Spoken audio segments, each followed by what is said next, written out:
The human stood in the landing bay like he owned it. Connor Blake was smaller than Velrus expected. Most species sent their largest warriors to intimidate.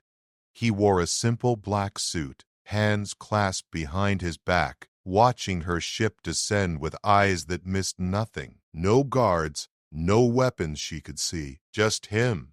Velrus descended the ramp with her honor guard, their armor gleaming, pulse rifles charged. Standard protocol when retrieving a hostage, except this one had volunteered. Commander Velrus. His voice was calm. He even pronounced her name correctly, managing the clicks her language required. Thank you for the escort. You speak Kraith. Learned it yesterday. He smiled, not the predator smile she had seen in combat footage. Something else. Your language has beautiful grammatical structures. The honor tier modulations remind me of ancient Japanese. Velrus felt her crest flatten in confusion. They had been trying to kill each other 3 days ago. You are not what I expected. Most people say that. He gestured to a single bag at his feet. I travel light. Shall we? You understand what awaits you? Marriage to Empress Thera means permanent residence in your capital, diplomatic immunity, access to imperial councils, and probably a lot of people wanting me dead. Connor picked up his bag. I read the contract, all 47 pages. Your lawyers are thorough. He walked toward the ship. Velrus and her guards scrambled to follow. Inside, he settled into the diplomatic quarters without hesitation. Velrus watched through the door as he unpacked a few clothes, a data tablet, a small wooden box. Why? The question escaped before she could stop it. Connor looked up. Why did I volunteer? Your people were winning. You could have destroyed us. He sat on the bed, the wooden box in his hands. Can I tell you a story, Commander? Velrus stepped inside. Her guards remained at the door. My grandfather fought in Earth's last world war. 70 million dead. He survived, came home, married my grandmother. They built a life. Connor opened the box. Inside was a faded photograph and a tarnished medal. He told me something before he died. War is easy. Any fool can destroy. Building something after? That takes courage. So you are a coward who hides behind philosophy. I'm an architect who helped design Mars Colony 3. 16 million people live there now. His eyes met hers, and Velrus saw something that made her crest rise involuntarily. Not anger, certainty. I know how to build things that last, including peace. The Empress is 400 years old. She has commanded fleets that conquered solar systems. And I'm 32. I know. Connor closed the box gently. I also know she sent her best commander to collect me. You could have sent anyone. She sent you because you think differently than the others. You question. Velrus felt exposed. How could you possibly? I read every battle report from the war. You withdrew from the Centauri engagement when victory would have cost you 70% casualties. Your peers would have charged anyway. You chose to save your people. He stood. That's why you're here. Terra trusts you to evaluate whether I'm genuine or a threat. The ship lurched as it entered jump space. Velrus steadied herself. So which am I, Commander? She studied him. Humans had destroyed 47 ships with 12. Had cracked Krath encryption in days. Had offered marriage instead of annihilation when they held every advantage. I do not know yet, she admitted. Good. Connor smiled again. Neither do I. That's what makes it interesting. He returned to unpacking as if boarding an enemy warship to marry an alien empress was perfectly normal. Velrus left, her mind spinning. She had fought rebels, pirates, and rival empires. None of them had unsettled her like this calm human, with his grandfather's medal and his impossible confidence. She reached the bridge, and activated the secure channel to Thera. Majesty, I have him. Your assessment? Velrys chose her words carefully. He is either the greatest fool I have ever met or the most dangerous human their species could have sent. Thera's expression darkened. Explain. He thinks he can build peace with you, and I believe he might actually mean it. The Empress was silent for a long moment. Then we are in more danger than I thought. The channel closed. Velrys stared at the stars streaking past. In 3 days they would reach the Imperial homeworld.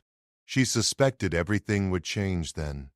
The Imperial Palace gleamed like a blade against the purple sky. Connor stood at the viewport as they descended, watching spires of crystalline metal rise from the planet's surface. Velrys had warned him the architecture was designed to intimidate. It worked. Final approach in 6 minutes, the pilot announced. Connor adjusted his tie. Behind him, Velrys approached in full ceremonial armor, her crest adorned with honor marks from a dozen campaigns. Second thoughts? She asked. Hundreds. But I'm still going. He turned from the window. Tell me something true about her, the Empress. Everyone calls her ruthless, brilliant, cold. I've read the propaganda. I want to know something real. Velrys hesitated. Trust was not something her species gave easily. But this human had spent 3 days asking her questions, not about weapons or defenses, about her crew, their families, what they missed from home. She paints, Velrys said quietly. Landscapes no one is supposed to know. I saw them once when I delivered classified reports to her private quarters. They were beautiful. Connor smiled. Thank you. The ship settled onto the landing platform. Through the viewport, Connor counted 200 guards in perfect formation.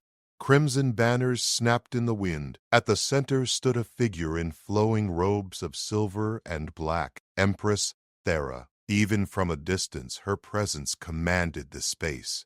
Taller than Velrys, her crest was pure white, a sign of age and authority. Her forearms were positioned in what Connor's crash course in Krayt customs identified as formal challenge stance. She was daring him to approach. Showtime, Connor muttered. He grabbed his bag. Wait. Velrys handed him a small device. Translator, in case you need it. I won't. He touched it anyway, a gesture of respect. But thank you, Commander, for everything. The ramp descended.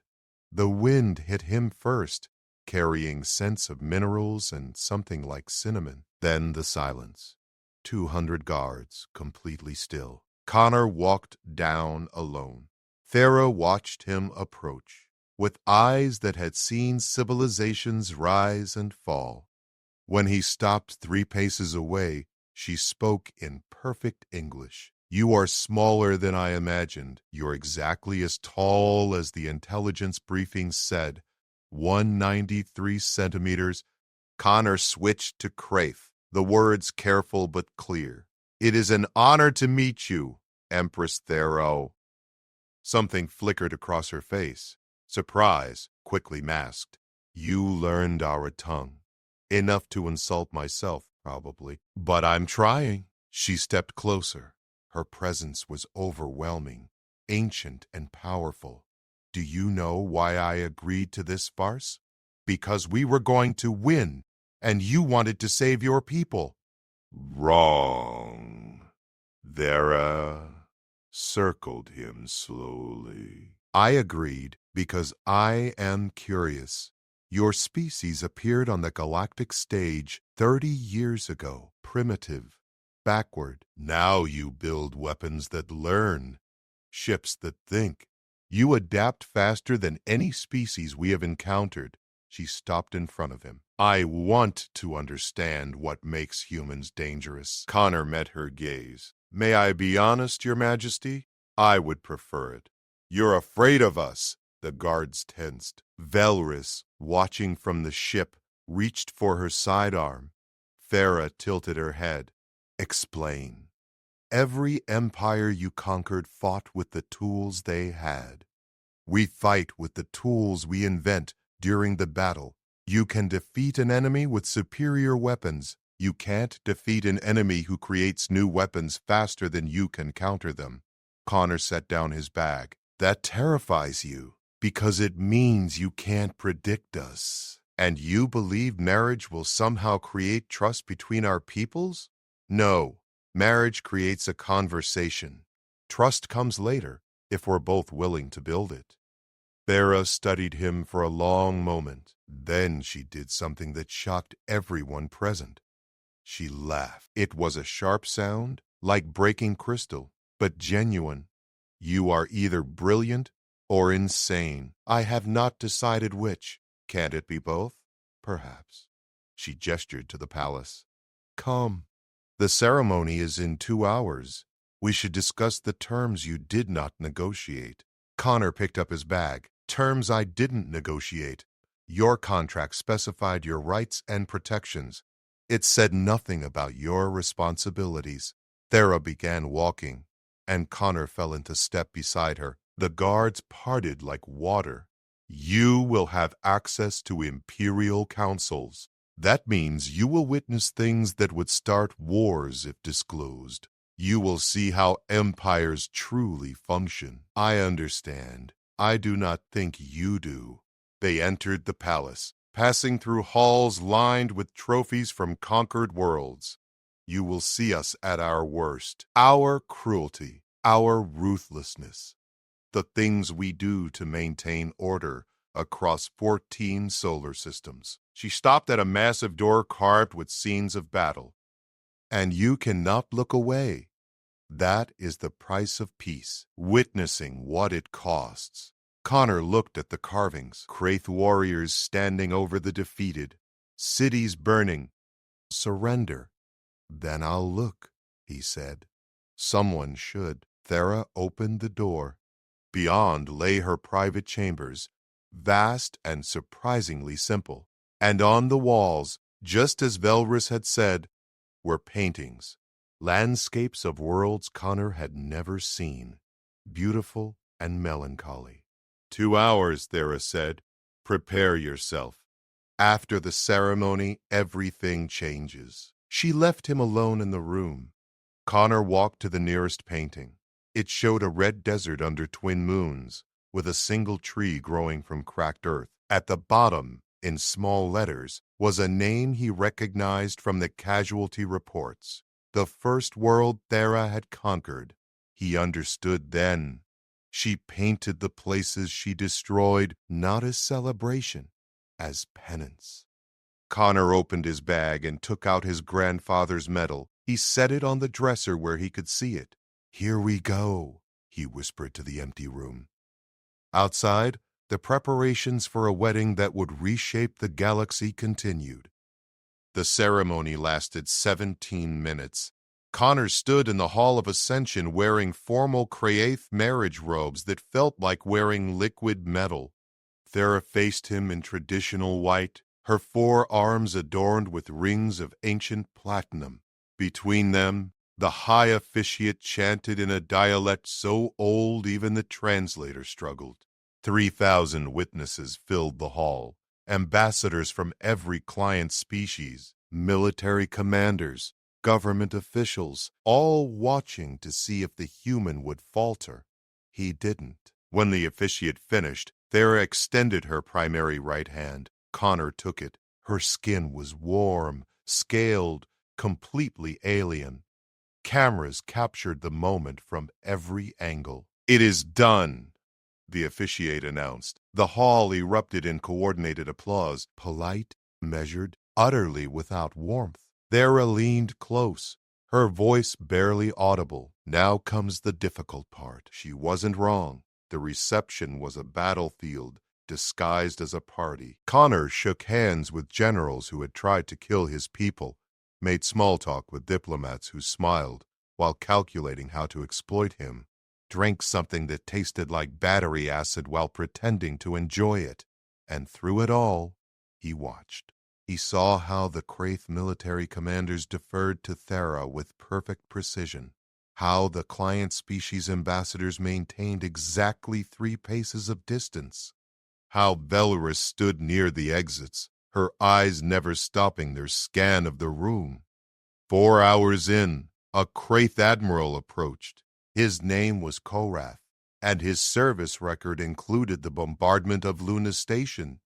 15,000 dead. "Tell me, human," Korath said, his tone pleasant and poisonous. "How does it feel to betray your species for politics?" The nearby conversation stopped. Everyone waited. Connor sipped his drink. "I didn't betray them. I'm representing them. There's a difference." "Is there? You sleep in the enemy's palace while your people rebuild from our attacks, and you sleep knowing those attacks failed." Connor set down his glass. "Which one of us do you think lies awake at night?" Korath's crest flared. His hand moved toward his ceremonial blade. Velrys was already moving, but Thera was faster. She appeared between them, her presence like a physical force. "Admiral Korath, how kind of you to welcome my husband." The temperature in the room seemed to drop. "Perhaps you should return to your post on the frontier. I understand the Yatha Nebula patrols require reinforcement." Korath went rigid. The Yathan Nebula was a punishment assignment, months of isolation watching empty space. "As you command, Majesty." He bowed stiffly and left. Thera turned to Connor. "Walk with me." They left the reception together. Guards followed at a discreet distance as they entered the palace gardens. Strange plants glowed in the darkness, bioluminescent flowers that smelled like rain. "You handled that well," Thera said. "Did I?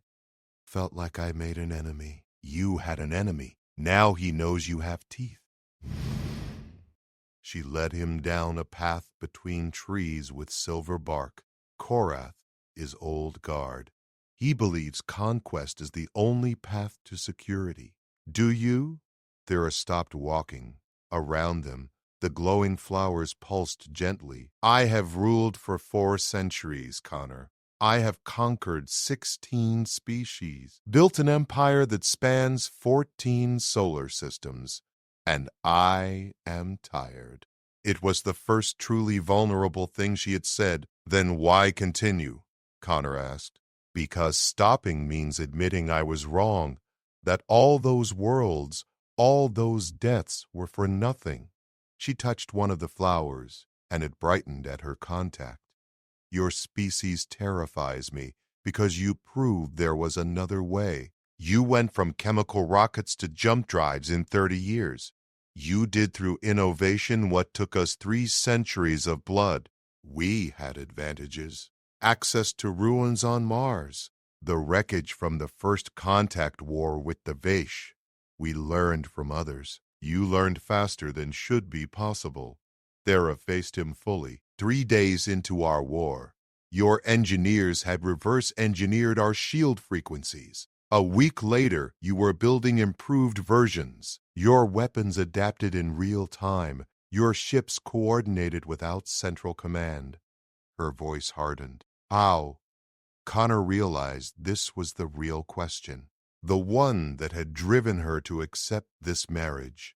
"Decentralization," he said. "Every human ship has autonomy. Captains make decisions without waiting for orders. Our AI systems are allowed to evolve, not just execute. We embrace chaos because we know rigid systems break under pressure. That should create disaster. It does, often. But the survivors learn from the failures faster than anyone can predict." Connor met her eyes. "You want to know what makes humans dangerous? We fail better than anyone else. We turn mistakes into advantages before you can exploit them." Thera was silent for a long moment. "I brought you here to understand your species, to find a weakness I could use if this piece fails. And I am beginning to think the weakness is that you have none, not in the traditional sense." She started walking again. "Come, there is something you should see." They went deeper into the gardens.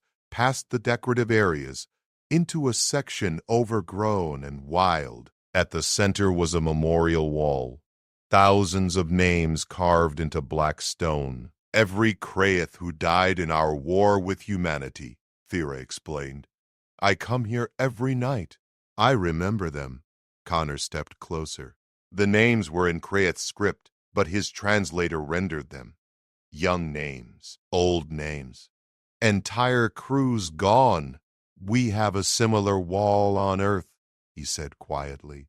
3,000 names. I knew some of them. They stood together in silence, two leaders haunted by the same ghosts. This cannot happen again, Thera said. No, it can't. She looked at him, and for the first time, he saw past the Empress to the person beneath, someone who had carried the weight of an empire for longer than most species existed. Can this actually work? She asked. This marriage, this peace. Connor thought of his grandfather's medal, of the paintings in her chambers, of the memorial wall before them. I don't know, he admitted. But I think we have to try. Thera nodded slowly. Then we try. They walked back to the palace together, not as enemies, not quite as allies, but as two people beginning to understand that peace was harder and braver than war had ever been. Behind them, the memorial flowers glowed in the darkness, bearing silent witness. The assassination attempt came on the 5th day. Connor was reviewing trade agreements in the diplomatic archives when the lights died. Emergency systems kicked in, bathing everything in red. Then the shooting started. He dropped behind a desk as plasma fire tore through the doorway. Someone screamed. Footsteps thundered in the hallway. Connor Blake, stay down! Belris's voice cut through the chaos. He stayed down. 3 explosions rocked the building in rapid succession. More shouting in Kraith, too fast for him to follow. Then silence, broken only by alarms. Belris appeared in the doorway, her armor scorched, holding a rifle that dripped with cooling plasma. Move now! Connor ran.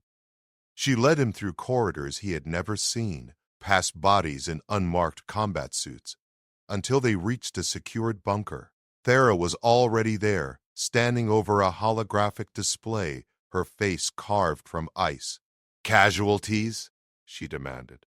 16 guards dead, 8 wounded. All attackers eliminated. Velris sealed the door behind them. They knew the security rotations. This was coordinated. Who? Connor's heart was still hammering. Thera gestured to the display. It showed a symbol he recognized from intelligence briefings. 3 crossed blades, the Purity Coalition. Kraith supremacists who believe our empire should remain genetically pure. They view our alliance with humanity as contamination. They tried to kill me to break the peace. They tried to kill you to start a war. Thera pulled up tactical maps. If you died, Earth's government would demand justice. We would be forced to choose between civil war or conflict with humanity. Either way, the coalition wins. Connor studied the maps. Red markers indicated coalition cells across 14 worlds, hundreds of them. How many people want this peace to fail? More than want it to succeed. Velris said quietly. The coalition has support in the military, the bureaucracy, even some noble houses. They have been recruiting for years. Thera dismissed the display with a sharp gesture. This changes our timeline. We need to demonstrate strength. Show both our people that this alliance provides something neither side could achieve alone. Like what? Connor asked. Like ending a threat that has plagued this empire for 3 centuries. There pulled up a new map, showing a sector marked in orange, the Vraxis Swarm. Connor recognized the name. Every species in the galaxy feared the Swarm, hive-minded ships that consumed resources and reproduced exponentially. They had destroyed 6 civilizations and showed no signs of stopping. You want to fight the Swarm? Now. I want humanity and the Kraeth to fight the swarm. Together, their eyes were hard. A joint operation. Your adaptive technology, combined with our military experience, if we succeed, we prove this alliance has value beyond politics. And if we fail, both our species lose credibility and resources during a fragile peace. Connor shook his head. That's an insane risk. Yes, which is why it will work. There stepped closer.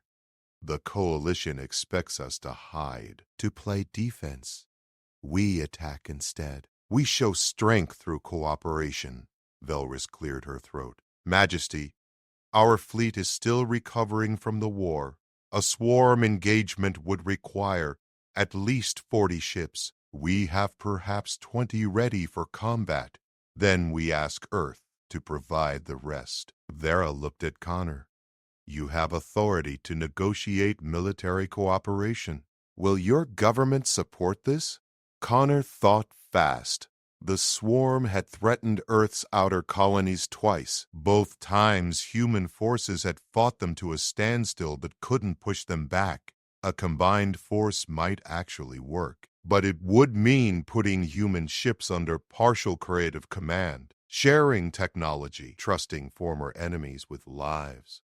I need to make a call, he said. Thera gestured to a communication terminal. You have priority access. Speak with your leaders. Connor activated the quantum link. It took 3 minutes to reach Admiral Patricia Okonkwo, Earthfleet Commander. Her face appeared on screen, sharp and suspicious. Blake, we heard about the attack. Are you secure? For now, Admiral, I need to propose something that sounds crazy. He explained the situation, the coalition, the swarm. Thera's plan for a joint operation. Okonkwo listened without interrupting. When he finished, she was quiet for a long moment. You're asking me to send human ships to fight alongside Kraeth forces, the same forces that killed 3,000 of our people 2 weeks ago. I'm asking you to help end a threat that endangers both our species. And to prove this peace is real, how many ships would you need? 20. With full combat readiness, Okonkwo looked off screen, consulting with someone. When she returned, her expression was grim. I can give you 15. That's all we can spare without leaving Earth vulnerable. That's enough. Connor felt something shift in his chest. Hope, maybe. Or terror. Thank you, Admiral. Blake, don't make me regret this.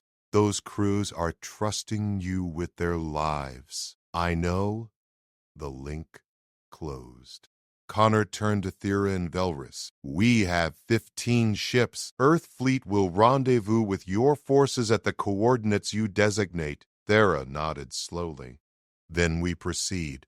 Velris, you will command the Krathic contingent. Connor will coordinate with the human forces as civilian liaison. I'm not military, Connor protested. No, but you understand both sides. That makes you more valuable than any general.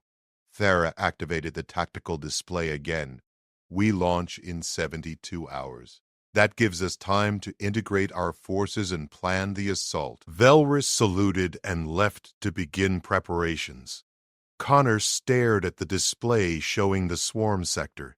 Thousands of enemy contacts, moving in patterns no one fully understood. Thera, if this goes wrong, it will not go wrong. It cannot. She met his eyes. The coalition tried to kill you because they fear what we represent. Change, evolution, the possibility that conquest is not the only path to survival. Her voice dropped. We prove them wrong, or we prove them right. There is no middle ground. No pressure, then? You asked for honesty. This is honesty.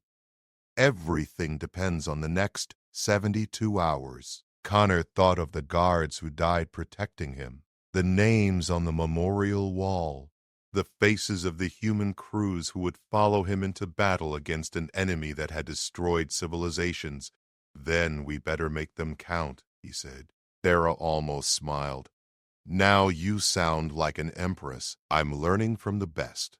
They stood together over the tactical display, planning a battle that would either forge an alliance or shatter it completely.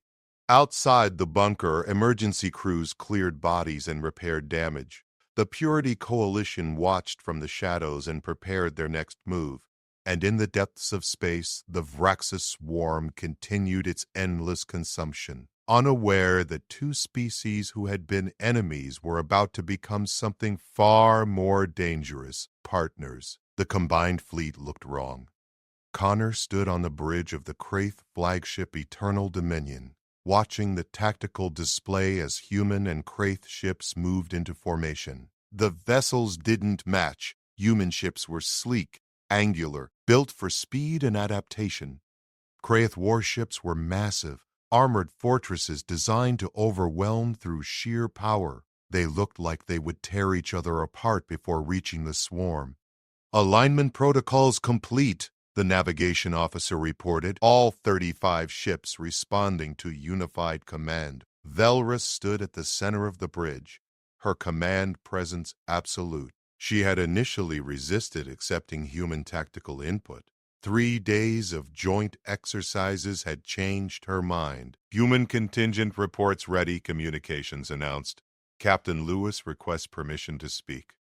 Grant it, Velrus said. The view screen split. Captain Andrew Lewis appeared, commanding the human destroyer Relentless, young for his rank, with eyes that had seen too much combat.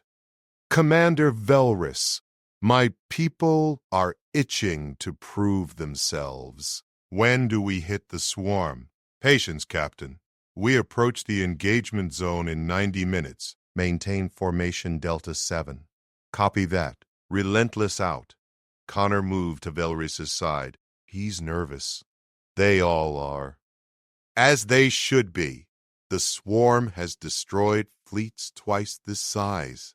Velrus pulled up the tactical overview. The swarm occupied an asteroid field, feeding on mineral-rich rocks and reproducing constantly. Sensors showed at least 400 contacts. We are outnumbered 12-1. But they're predictable. They swarm, they consume, they adapt slowly. Connor highlighted a section of the asteroid field. If we draw them into this corridor, the asteroids limit their maneuverability. They lose their numerical advantage. And if they do not take the bait, then we make ourselves too tempting to ignore. Connor smiled grimly. Humans are good at that. Velrus studied the plan. It was aggressive, risky, and required perfect coordination between forces that had been killing each other 2 weeks ago. Your species has a death wish, she muttered. We prefer to call it optimism. Theater's voice cut through the bridge chatter. Status report. Audie. She had insisted on being present for the battle, despite protests from her security detail. Now she stood in the observation deck above, watching everything with an Empress's calculating gaze. On schedule, Majesty, Velrus responded. Engagement in 87 minutes. Good. All ships are to record this battle. Whatever happens here will be studied for generations. Connor felt the weight of that statement. This wasn't just a military operation. It was a statement. A declaration that humanity and the Kraith Empire could function as allies, or a demonstration of how spectacularly they could fail. The minutes ticked down. At 60 minutes out, sensors detected swarm activity. The enemy was moving, repositioning their ships in response to the fleet's approach. At 40 minutes, the first probes were launched, small swarm scouts that rushed forward to analyze the threat. Human point defense systems eliminated them with precision fire. At 20 minutes, Captain Lewis's voice crackled over comms. Contacts multiplying. I count 600 plus. They're calling reinforcements. Let them come, Velrus said calmly. All ships prepare to execute maneuver breakthrough on my mark. Connor watched the display as both fleets moved in perfect synchronization. Kraith heavy cruisers formed the vanguard. Human destroyers flanked them, ready to exploit gaps. Frigates held back as a mobile reserve. It was beautiful and terrifying. Entering engagement range, Tactical announced. Swarm vessels accelerating. Impact in 90 seconds. All ships, fire at will, Velrys commanded.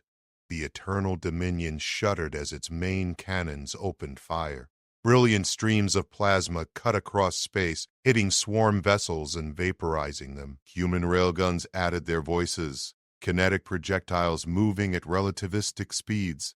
The swarm answered with thousands of biomissiles, living weapons that twisted through space, seeking targets with predatory intelligence. Countermeasures active, defense systems announced. Point defense lasers created a web of light, destroying missiles by the dozens, but there were too many. Impacts rocked the fleet.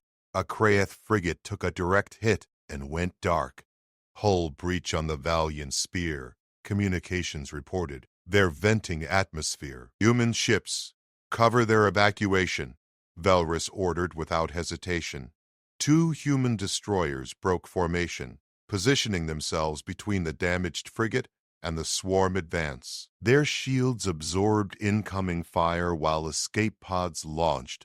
Connor saw it then, the moment everything changed. A swarm battleship, massive and organic, pushed through the chaos directly toward the Relentless. Captain Lewis's ship was isolated, cut off from support. "Relentless, fall back!" Connor shouted into comms. "Negative. We've got this." The destroyer didn't retreat. Instead, it accelerated directly at the battleship, weapons blazing. At the last second, it rolled, presenting minimal profile while its dorsal railgun fired a sustained burst directly into the swarm vessel's core. The battleship exploded in a cascade of biological matter, but the Relentless had taken damage, severe damage, and "Lewis, report!" Connor demanded. Static. Then Lewis's voice, strained but alive. "Engines at 40%, weapons offline. We're sitting ducks out here." "Human vessel is exposed," Tactical reported. "Swarm forces converging on their position." Velrys made a decision that would define the entire operation. All Kraeth vessels, priority protect the Relentless. Formation Sigma 9. Move. 6 Kraeth warships broke from the main battle line, forming a defensive sphere around the crippled human destroyer. Their combined shields created an overlapping barrier that absorbed the swarm assault. On the observation deck, Thera watched in silence. "Why?" one of her advisors whispered. "We risk our ships for one human vessel? Because that is what allies do," Thera said quietly. "Watch and learn." The swarm threw everything at the defensive formation. Biomissiles, plasma bursts, boarding pods filled with warrior drones. The Kraeth ships held, their shields blazing with absorbed energy. And while the swarm focused on breaking that defense, the rest of the fleet executed Connor's plan. Human ships slipped through the asteroid corridor, flanking the swarm's main concentration. Kraeth heavy cruisers pushed forward, drawing fire while the humans positioned themselves. "All human vessels target the hive nodes," Connor transmitted. "Coordinates uploading now."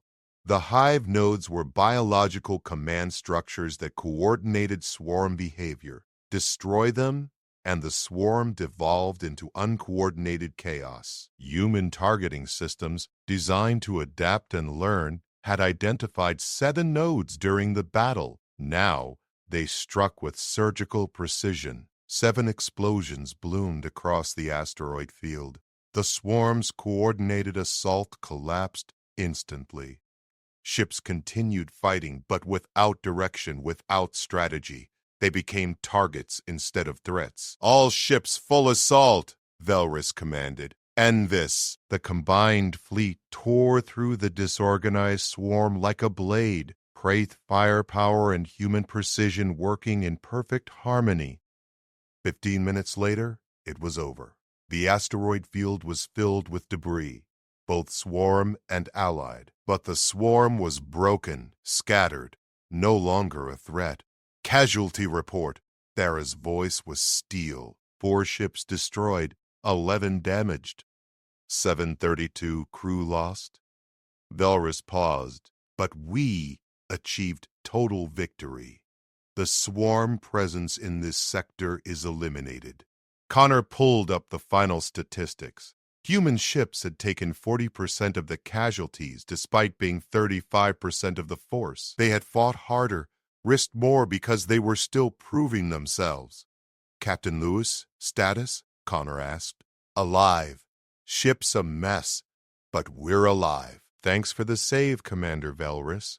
Velrus looked at Connor, something shifting in her expression. Respect, perhaps, or understanding. You fought with honor, Captain. Your crew saved this fleet. On the observation deck, Thera addressed her advisors. Transmit full battle records to all Imperial worlds. Let them see what cooperation achieves. She turned and left without another word. Connor knew what she was doing. The Purity Coalition had tried to break this alliance with assassination. Thera was answering with proof that unity created strength neither species could achieve alone. The combined fleet began recovery operations. Human and Kraith crews working side by side to rescue survivors and salvage damaged ships. And somewhere in the wreckage, a new alliance forged in battle began to take its first real breath. 3 months after the swarm engagement, Connor stood in the Hall of Ascension again. But this time, he wasn't alone. 1,500 humans filled the left side of the hall. Scientists, engineers, diplomats, families of those who had died in the war. Across from them, an equal number of Kraith, former enemies separated by a narrow aisle and 300 years of bloodshed. Thera stood at the center, addressing both groups without notes or hesitation. We gathered here once before to witness a marriage born of necessity. Today we gather to witness what that necessity has become. She gestured to the massive view screen behind her. 4 joint colonies established, 37 cooperative research projects initiated, 2 new jump gate routes opened through previously hostile territory, and the swarm threat in 7 sectors eliminated. The statistics scrolled past. Impressive numbers that barely captured the reality. Connor saw Captain Lewis in the crowd, his arm still in a regeneration brace. Beside him stood Commander Velrus, wearing civilian robes for the first time since Connor had met her. They were talking, actually laughing about something impossible 3 months ago. But we also lost people, Thera continued. Her voice carried weight. 732 in the first swarm battle, 3111 in subsequent operations, 149 in sabotage attacks by those who refused to accept peace. The Purity Coalition had continued their resistance. Smaller now, desperate, but still dangerous. Last week they destroyed a joint research station. 23 dead, human and Kraith both. They want us to abandon this path, Thera said. They believe fear and division are stronger than cooperation. Today we prove them wrong. She nodded to Connor. He stepped forward, holding a data tablet. His hands were steady despite the thousands of eyes watching. 3 months ago, I married Empress Thera to end a war. I thought I understood what that meant. I didn't. Connor looked across the assembled crowd. I thought peace was the absence of fighting. It's not. Peace is the decision to build something together despite every reason not to. He pulled up the schematic on the view screen.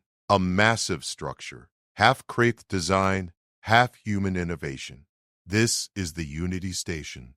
Joint construction begins in 6 weeks. It will serve as a permanent diplomatic and research facility positioned at the border between our territories, a symbol that we are stronger together than apart. Murmurs rippled through the crowd, some approving, some skeptical. An older Kraith admiral stood.